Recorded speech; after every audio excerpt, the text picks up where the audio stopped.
Graça e paz, povo de Deus, sejam todos mais uma vez bem-vindos ao Teolosofando. Hoje vamos trabalhar um dos temas extremamente necessários para a igreja dos nossos dias: o perfil do verdadeiro ministro de Cristo. Você já se perguntou o que é ser um ministro de Cristo, um ministro do Evangelho? Vivemos uma geração que muitas vezes confunde um ministério bem-sucedido com visibilidade ou números de seguidores nas redes sociais, influência com autoridade espiritual e sucesso com aprovação divina. Mas será que esses são de fato os critérios de Deus, os critérios do reino de Deus? Em 1 Coríntios, capítulo 4, o apóstolo Paulo nos apresenta um retrato claro, profundo e confrontador do que realmente define um ministro de Cristo. Então prepare o seu coração, tome a sua Bíblia e vamos juntos trilhar o caminho do conhecimento.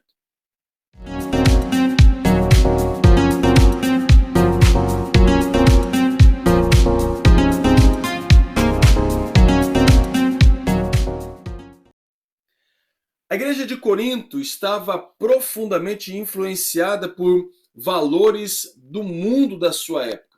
Havia divisão, culto à personalidade, pecado moral, heresia e um espírito de comparação constante entre os irmãos. Paulo então busca corrigir esses problemas, estabelecendo e apresentando os critérios do reino de Deus.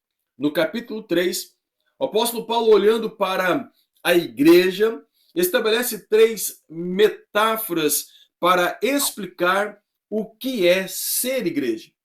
Primeiro, ele compara a igreja como a lavoura de Deus, onde um planta, outro rega e é Deus quem dá o crescimento. Depois ele usa a figura do edifício e afirma que a igreja está estabelecida, alicerçada sobre um único fundamento que é Jesus Cristo. E por fim, ele apresenta a igreja como um santuário de Deus e adverte sobre o cuidado para que não se destrua a obra de Deus. Essa é a proposta do capítulo de número 3. Agora, ele volta os olhos para os ministros do Evangelho e vai nos apresentar as características exigidas por Deus para estes ministros. F.F. Bruce, no seu comentário expositivo da primeira carta aos Coríntios, ele diz que Paulo não está apenas defendendo o seu apostolado, ele está ensinando a igreja inteira a discernir o que é o verdadeiro ministro de Cristo. Nossa tarefa hoje é olharmos para as Escrituras e, em especial, para 1 Coríntios, capítulo de número 4, e identificarmos 5 marcas dos verdadeiros ministros de Cristo. Tome o seu bloco de anotações para que você possa, então, estar anotando e posteriormente está estudando e examinando quantas vezes você quiser tudo aquilo que nós estaremos apresentando para você a partir deste momento como características exigidas dos ministros do Evangelho, tá bom? Vai aparecer para você alguns slides também, então fique à vontade para que você possa tirar print dessa tela, para que você possa anotar essas informações e guardá-las ao seu coração, transformando-as em conhecimento. E o conhecimento aplicado é sinônimo de sabedoria, tá bom? Então, tome aí um bloco para anotação, para que você possa nos acompanhar. Primeiramente, Paulo vai nos revelar que o verdadeiro ministro de Cristo tem um coração de servo. Versículo 1 do capítulo de número 4. Nós vamos usar aqui a versão da Bíblia NVI, como você já está acostumado conosco aqui nesse nosso estudo sobre a carta de Paulo aos primeiros coríntios. E ele começa a sua análise, ele começa a sua apresentação, começa então a trazer da seguinte forma: portanto, observe a conjunção que indica uma conclusão, um fechamento de uma ideia, indica uma consequência, um resultado de algo mencionado previamente. Então, nós estamos diante de um texto que é a conclusão de um texto anterior. Então, diante disso, nós precisamos entender que o capítulo 4 está inteiramente ligado com o capítulo de número 3. Você se lembra que eu disse agora há pouco que Paulo vai usar 3 metáforas para a igreja? Paulo está voltando seus olhos para a igreja, quando ele diz que a igreja é lavoura de Deus, que a igreja é edifício de Deus, que a igreja é o santuário de Deus. Então, agora, ele volta os seus olhos para os ministros, aqueles que são responsáveis pela igreja, aqueles que Deus escolheu para conduzir este povo. Então, essa conjunção está indicando uma conclusão de um assunto anterior. Ele diz, portanto, que todos vos considerem como servos de Cristo. A primeira marca do verdadeiro ministro do Evangelho é um coração de servo. E Paulo usa uma palavra aqui que vem do grego, que é a huipereta, termo que é composto, que significa trabalhador de navio escravo. Aqueles escravos que já estavam condenados, que remavam rumo à morte. Essa é a proposta. Quando Paulo usa aqui nesse texto, porque em outros textos, em outros momentos, Paulo vai usar outras palavras para designar o ministro de Cristo. Ele usa a palavra, por exemplo, diáconos, para representar também os ministros de Cristo, e outras palavras também com o mesmo propósito. Aqui ele usa a palavra huipereta. E huipereta nos apresenta alguém que está trabalhando, é um trabalhador braçal, é um escravo condenado à morte que está navegando, conduzindo este navio na galé, remando o tempo todo, levando para o seu destino. E muitas vezes este escravo condenado à morte já estava no seu destino final. Essa é a proposta do apóstolo Paulo. Ele compara os ministros de Cristo como estes escravos, escravos do evangelho, servos do evangelho. O que Paulo está dizendo é que não somos os capitães do navio, mas apenas escravos de galé obedecendo a ordens. Por acaso um escravo é maior do que outro? É exatamente isso que Paulo vai deixar muito claro nos primeiros capítulos da primeira carta aos Coríntios. Lembra que eu disse a vocês que havia uma divisão na igreja em um espírito de comparação o tempo todo, onde uns diziam eu sou de Paulo, outros eu sou de Apolo, eu sou de Pedro, eu pertenço a Cristo. O que o apóstolo Paulo está nos apresentando é que todos estes, Paulo, Apolo e Pedro e tantos outros que foram enviados para aquela igreja, são apenas escravos, servos de Jesus Cristo. E não há um que seja maior e mais importante do que o outro. Um planta, outro rega, e é Deus que dá o crescimento.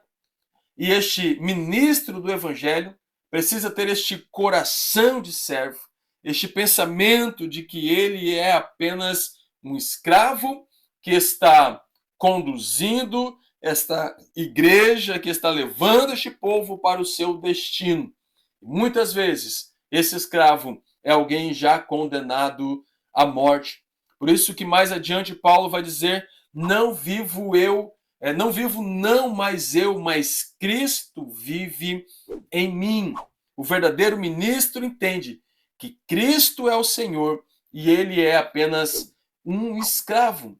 E se nós observarmos esta primeira perícope do versículo de número 1, nós vamos entender: se o coração não for de servo, todo o restante do ministério se corrompe. Então nós devemos ter, como ministros do Evangelho, um coração servil, o mesmo coração de Cristo Jesus. E o próprio apóstolo Paulo vai deixar muito claro quando ele escreve aos Filipenses. Acompanhe na tela a seguir. Seja a atitude de vocês a mesma de Cristo Jesus, que, embora sendo Deus, não considerou ser igual a Deus. Era algo a que devia apegar-se. Mas esvaziou-se a si mesmo, vindo a ser servo, tornando-se semelhante aos homens, e sendo encontrado em forma humana, humilhou-se a si mesmo e foi obediente até a morte e morte de cruz. Esta é a proposta do apóstolo Paulo, é a proposta das Escrituras Sagradas para os verdadeiros ministros de Cristo. Um coração servil. Alguém que entendeu que a sua vida está nas mãos de Cristo e ele está apenas conduzindo este trabalho, conduzindo este navio em direção ao seu destino. E muitas vezes o destino deste ministro é a própria morte. Portanto, a primeira característica de um ministro do Evangelho é um coração servil. Também, o verdadeiro ministro de Cristo é um despenseiro dos mistérios de Deus. Isso mesmo. O verdadeiro ministro de Cristo é um despenseiro dos mistérios de Deus. Ainda no versículo de número 1, primeiro Paulo diz que nós somos servos. E agora ele conclui: e despenseiro dos mistérios de Deus. A palavra despenseiro aqui vem do grego oikonomos, que descreve um administrador, alguém que cuida de algo que não lhe pertence, tá bom? Então ele é um escravo, ele é um servo, ele é um despenseiro que está cuidando de algo que não é seu, porque a igreja ela é de Cristo. Ela está fundamentada em Cristo, foi comprada por Cristo, portanto, pertence a Jesus Cristo. Ministro do Evangelho não tem ovelha.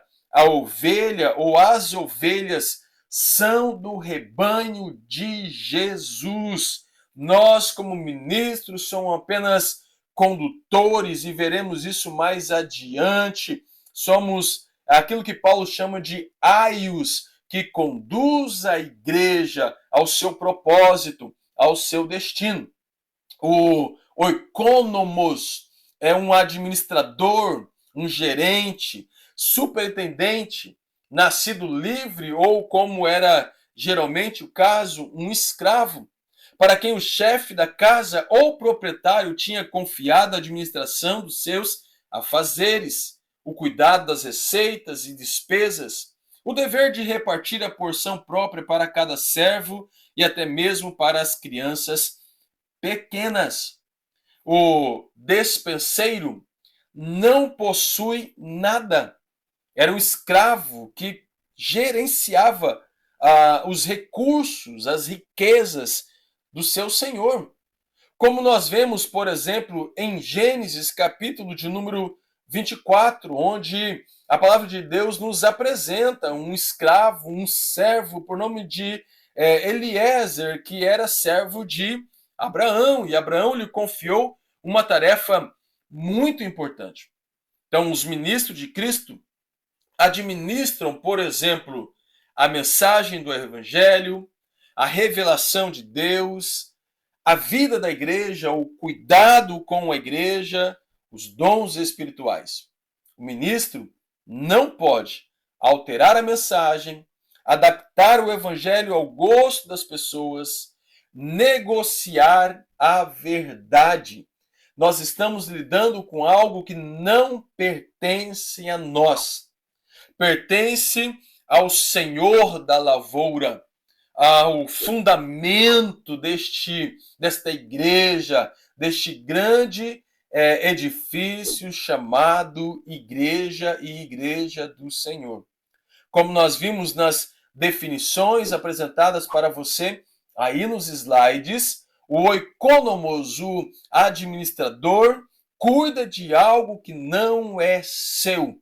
Nós não podemos tratar a igreja de Cristo como algo que seja nosso. Nós administramos, cuidamos, amamos e zelamos por algo que pertence a Jesus Cristo. John MacArthur, também no seu comentário expositivo de 1 Coríntios, ele afirma que o maior perigo do ministério é quando o homem deixa de ser administrador e passa a agir como dono. Nós não somos donos da igreja. Nós estamos cuidando de algo que pertence ao próprio Cristo. O reino é dele, a glória é dele, as ovelhas são dele, a igreja pertence a ele. Quando os líderes cristãos são chamados ministros de Cristo, a obrigação específica coloca sobre eles como servos de Cristo é a obrigação de promover o evangelho. Isso é tudo que está implícito em ser despenseiros dos mistérios de Deus. O que significa ser um ministro de Cristo é estar obrigado a promover, por palavras e exemplo, o evangelho do Messias crucificado, diz D.A. Carson no seu livro A Cruz e o Ministério Cristão. Diante disso, como ministros de Cristo, não temos autoridade para mudar a mensagem, não temos autoridade para lidar com a igreja como se fosse algo que pertencesse a nós, de nossa posse, mas a nossa responsabilidade é transmitir a mensagem do evangelho fielmente e cuidar deste rebanho, deste povo que pertence a Jesus Cristo. Assim, a questão principal aqui não é se todos gostam de pregador A ou se pastor B é mais eloquente, como estava acontecendo na igreja de Corinto. A questão aqui é mais importante.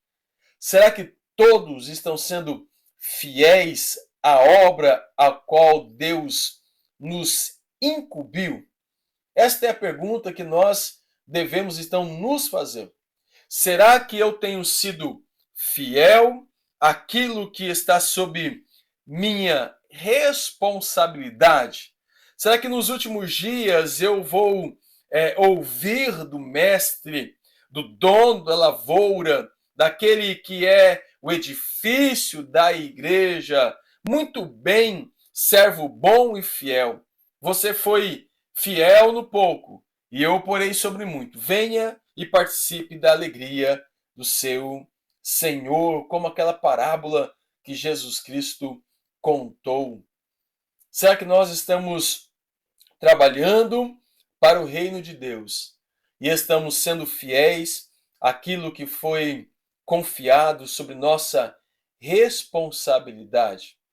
Será que estamos cuidando da igreja do Senhor com esta mentalidade? A igreja pertence a Cristo. O povo é dele. A glória é dele. A honra é dele. Então nós vimos que o verdadeiro ministro de Cristo, primeiramente tem um coração de servo. E depois ele entende que é apenas um despenseiro, oikonomos, cuidador, administrador do Evangelho de Jesus, da Igreja do Senhor. O verdadeiro ministro de Cristo é fiel a Deus e aos seus princípios. Versículo de número 2. O que requer desses encarregados é que sejam fiéis. Fidelidade é o critério central do ministério cristão. Verdadeiro, fiel, de pessoas que mostram-se fiéis na transação de negócios, na execução de comandos ou no desempenho de obrigações oficiais. Alguém que manteve a fé com a qual se comprometeu, digno de confiança. Esta deve ser a nossa mentalidade, nossa proposta, nosso desejo como ministros do Evangelho. Ser fiel a Deus, ser fiel aos seus princípios, ser fiel aos valores eternos. O ministro de Cristo, ele não pode se corromper, mas ele precisa ser fiel aos princípios estabelecidos na palavra de Deus. Não é sucesso ou até mesmo crescimento numérico ou reconhecimento público. É fidelidade. E essa ideia ecoa mais uma vez no ensino de Jesus. Muito bem, servo bom e fiel. Você foi fiel no pouco, e eu o porei sobre muito. No capítulo 24, versículos 45 e 46 de Mateus, anote essa referência. O próprio Cristo, narrando mais uma vez uma parábola, diz: quem é, pois, o servo fiel e sensato, a quem o seu Senhor encarrega de toda a sua casa, para lhes dar alimento no tempo devido? Feliz o servo, a quem seu Senhor encontrar fazendo assim, quando voltar. Um dia, nós estaremos diante do dono da casa, do Senhor das ovelhas, do Deus da igreja. E como ministros do Evangelho, nós apresentaremos contas do nosso trabalho. Como Paulo trabalha no capítulo de número 3, quando todos nós deveremos comparecer diante do tribunal de Cristo e cada um vai apresentar aquilo que realizou.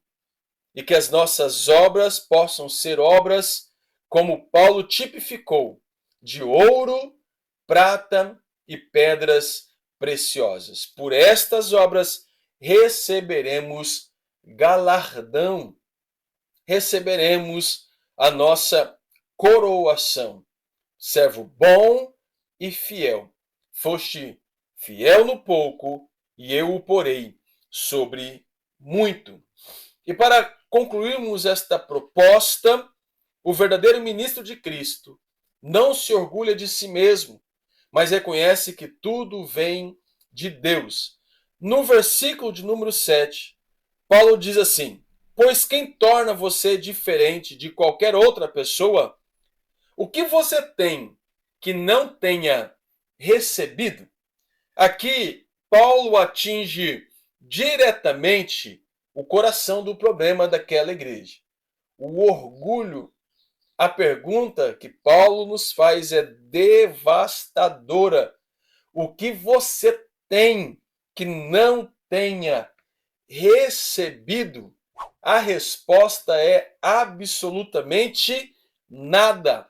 Um enfático nada, porque tudo vem de Deus.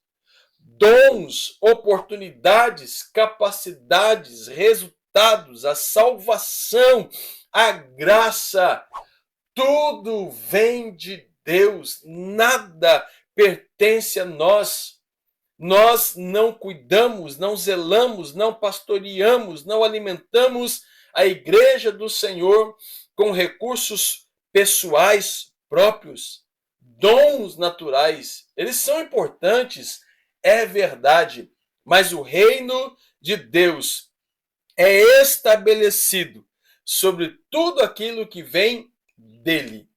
Herman Bavinck afirma que a graça, quando compreendida corretamente, elimina qualquer base para a soberba humana. Tudo é graça. O orgulho espiritual nasce quando esquecemos a origem daquilo que temos. O verdadeiro ministro de Cristo não se exalta, não se autopromove, não busca a glória própria. Ele vive consciente de que tudo é graça, tudo vem de Deus. Não temos razão para ser orgulhosos. Tudo que temos, somos ou fazemos, que seja bom, deve-se à rica e livre graça de Deus. Colabora conosco neste estudo Mateu Henry. Nós não temos motivo para se orgulhar. Tudo pertence a Deus. E por fim, o verdadeiro ministro de Cristo é um discipulador. Versículo 15 e o 16. Embora possam ter 1000 tutores em Cristo, vocês não têm muitos pais, pois em Cristo Jesus eu mesmo os gerei por meio do Evangelho. Portanto, suplico-lhes que sejam meus imitadores. E a palavra aqui é para imitador. Paulo usa uma palavra que vem do grego mimetes, alguém que imita depois de apresentar as marcas do verdadeiro ministro de Cristo, como nós já vimos. Ele é um servo, ele é um despenseiro, ele não tem do que se envergonhar e exige que ele seja fiel. Paulo apresenta uma característica indispensável. O ministro do Evangelho é um discipulador. Aqui nós encontramos uma das declarações mais fortes de toda a carta de Paulo. Paulo diz: sejam meus imitadores. À primeira vista, parece que será arrogância, mas na verdade revela maturidade espiritual e coerência de vida. Sejam meus imitadores. Além disso, parece-me que Paulo faz uma distinção extremamente importante entre pais e tutores, né? A palavra para tutor aqui é paidagogos, de onde vem a nossa palavra pedagogo. No mundo grego, romano, o pedagogo não era propriamente o professor da criança, mas era um escravo responsável por conduzi-la, supervisioná-la e discipliná-la até a vida adulta. Ele acompanhava, corrigia e orientava, mas não possuía vínculo afetivo ou relacional semelhante a um pai. Paulo então diz: vocês podem ter muitos tutores em Cristo, mas não muitos pais. O que Paulo está dizendo é que, como fundador daquela igreja, como alguém que trabalhou anos a fio a fim de fundar e estabelecer aquela igreja, edificar aquela igreja em Cristo Jesus, ele é um pai para aquela igreja, ele é um pai espiritual. O que ele está dizendo é extremamente profundo. Existem pessoas que apenas transmitem conhecimento, informações, conhecimento da palavra, mas poucos que geralmente geram vida espiritual. Acompanham processos e formam caráter cristão. O que Paulo está reivindicando não é superioridade. Ele está lembrando aos coríntios que foi instrumento de Deus para o nascimento espiritual daquela igreja. Ele diz: em Cristo Jesus eu mesmo o gerei por meio do Evangelho. E isso revela que discipulado bíblico não é apenas ensino intelectual, transmissão de informação. Discipulado é relacionamento, cuidado, formação, exemplo. Paulo não está apontando para si mesmo como uma referência final, ele está apontando para Cristo. Porque ele diz: sejam meus imitadores, como eu sou de Cristo. O resultado final é Cristo. Nós devemos olhar para Cristo, assim como Paulo olhava para Cristo. É isso que ele está propondo para aquela igreja. Portanto, discipulado é conduzir pessoas a Cristo através do testemunho da sua própria vida. Não é apenas transmissão de informação e nunca foi. Discipulado é formação de vida. Como nós falamos na nossa igreja, discipulado é vida na vida, é conduzir o outro através do seu testemunho, da sua vida pessoal, sempre olhando para Jesus Cristo. Na cultura contemporânea, muitos conhecem os conteúdos cristãos, a mensagem do Evangelho, assistem pregações, acumulam estudos e referências teológicas, mas permanecem sem acompanhamento espiritual verdadeiro, genuíno. Mas Paulo está nos mostrando que o Evangelho é vivido no relacionamento. Tudo é relacional. O ministro de Cristo não forma admiradores pessoais, seguidores. O ministro de Cristo forma discípulos semelhante a Cristo. Segundo Hernande Dias Lopes, a autoridade espiritual de Paulo não estava apenas em seus sermões, mas na coerência entre sua mensagem e sua prática. Ele podia dizer: me imitem, porque sua vida estava alinhada ao evangelho que pregava. E isso revela uma verdade importante. Discipulado exige presença, exemplo como testemunho e relacionamento. Paulo não apenas discipulava com palavras, ele ensinava, corrigia, caminhava junto, sofria junto, exortava, encorajava. Diante de tudo isso que nós estamos mencionando, o verdadeiro discipulado envolve proximidade, influência, prestação de contas, formação de caráter. É por isso que no versículo seguinte, Paulo envia Timóteo àquela igreja, a Corinto. Timóteo era fruto deste discipulado relacional de Paulo. Ele havia aprendido não apenas com doutrina, mas também com o modo de viver de Paulo. O discipulado verdadeiro envolve relacionamento, exemplo e formação contínua. John MacArthur. O verdadeiro ministro de Cristo entende que sua missão não termina em pregação e sermões. Sua missão inclui formar pessoas maduras, espiritualmente maduras.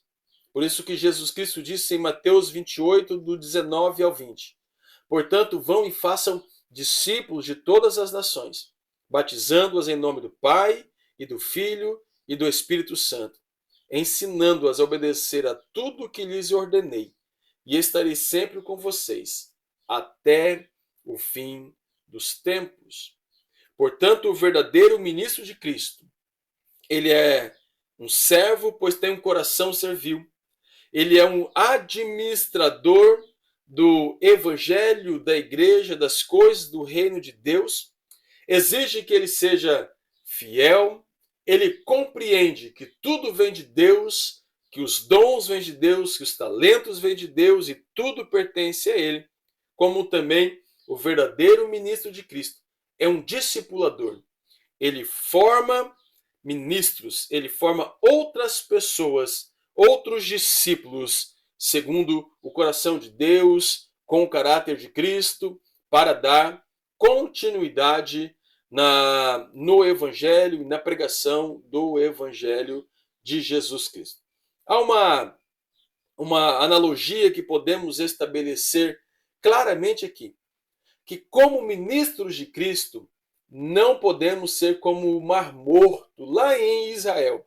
Vocês conhecem a geografia bíblica e sabem muito bem que o Mar Morto ele recebe muita água.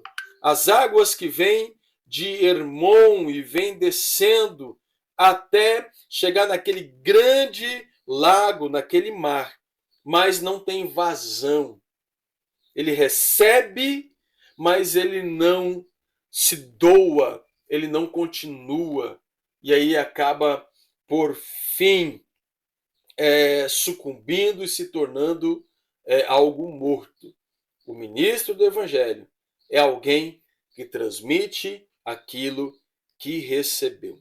O que podemos aprender em 1 Coríntios? Os verdadeiros ministros de Cristo são servos, administradores fiéis, eles pertencem a Cristo e vivem para sua glória. O orgulho é incompatível com o Evangelho, tudo que temos vem da graça de Deus. O discipulado genuíno forma caráter, transmite vida, conduz pessoas à maturidade, e o reino de Deus não se resume a discursos religiosos. Ele se manifesta em poder transformador. No final, o verdadeiro ministro não é o que impressiona pessoas, mas o que glorifica a Deus. Por isso Paulo diz: procura apresentar-te a Deus aprovado, como obreiro que não tem do que se envergonhar e que maneja corretamente a palavra da verdade. 2 Timóteo 2,15. Que quando ele vier, possa nos encontrar servindo fiéis, cumprindo o nosso ministério, sendo fiel aos nossos princípios e os princípios do Evangelho de Jesus Cristo. Para que possamos então ouvir de seus lábios: servo bom e fiel. Servo bom e fiel. E que a igreja do Senhor nos veja exatamente assim. Tá bom, meus irmãos? Que glorioso é poder estudar o Evangelho, que glorioso é poder olhar para as Escrituras e aprender com ela, e sermos edificados, confrontados, exortados, corrigidos pela palavra de Deus. Eu quero orar com você neste momento. Onde você está, se você puder tirar um tempinho comigo, curva sua cabeça em sinal de reverência a Deus e vamos orar. Pai, nós te agradecemos pelo privilégio de poder servir ao Senhor, de ser chamados ministros do Evangelho, porque o Senhor assim nos convulsionou, ó Pai, para cumprir este propósito. Oramos para que a graça do Senhor esteja sobre nós, para que possamos fazer a obra do Senhor com fidelidade, como homens e mulheres honrados ao Senhor e tementes ao Senhor. O desejo do nosso coração é servi-lo com excelência, Pai. E oramos para que o Senhor dispense sobre nós todos os dons espirituais necessários para que possamos realizar a obra que pertence ao Senhor. Pai, a nossa oração é que sejamos fiéis e tementes a Ti. Que a igreja, Senhor, nos olhe como verdadeiros pedagogos, tutores, pais, para que servamos de exemplos e testemunhos àqueles, ó Pai, que estão sendo discipulados por nós. Em nome do Senhor Jesus Cristo, seja conosco em todo o tempo. Nos direcione segundo a Tua boa, perfeita e agradável vontade. É a nossa oração. Em nome de Jesus Cristo. Amém. Pessoal, olha só. Não se esqueça, se você chegou até aqui, ainda não é inscrito no nosso canal, aproveite esse momento, se inscreva no nosso canal, ative as notificações, curta o link dessa aula e também comente, contribua conosco, seguindo essas pequenas recomendações do próprio YouTube, tá bom? Para que assim este canal, o Teolosofando, possa alcançar mais corações. Eu espero você para o nosso próximo encontro, onde daremos continuidade estudando o capítulo 5 da primeira carta do apóstolo Paulo aos Coríntios. Um grande abraço e até lá!